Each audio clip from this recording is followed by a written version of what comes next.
শ্রীকৃষ্ণের জন্মতিথিতে কৃষ্ণ সাজো প্রতিযোগিতায় নজর কাড়ল খুদে পড়ুয়ারা। পুরাতন মালদার মঙ্গলবাড়ির একটি বেসরকারি শিক্ষা প্রতিষ্ঠানের উদ্যোগে এই প্রতিযোগিতায় 250টি খুদে পড়ুয়া অংশ নেয়। কৃষ্ণ সেজে পড়ুয়ারা গোটা মঙ্গলবাড়ি চত্বর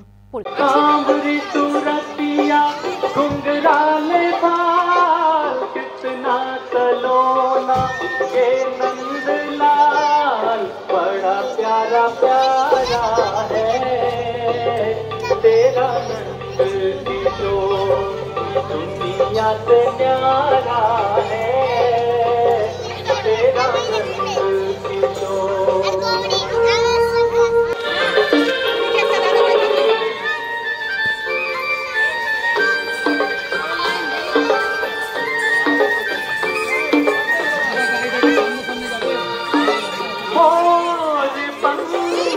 बालों में देखो लगता है कितना सुहाना।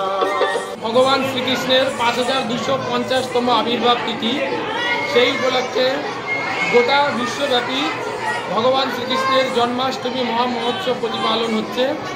তারই নিরিখে বিবেকানন্দ শিশু মন্দির বাঁচামারিতে আমাদের বিভিন্ন বিদ্যার্থীরা তারা কৃষ্ণ সাজো প্রতিযোগিতায় অংশগ্রহণ করেছে।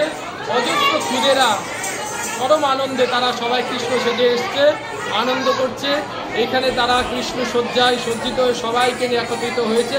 আমরা খুব আনন্দ পাচ্ছি এবং সেই মহোৎসবে যোগদান করে তারাও খুব আনন্দিত হচ্ছে। হ্যাঁ, এক্ষুনি এইখানেই পরিক্রমা হবে, আমাদের এই এক সন্নিকটে পরিক্রমা হয়ে এইখানে তাদেরকে সামান্য কিছু পুরস্কারে পুরস্কৃত করা হবে।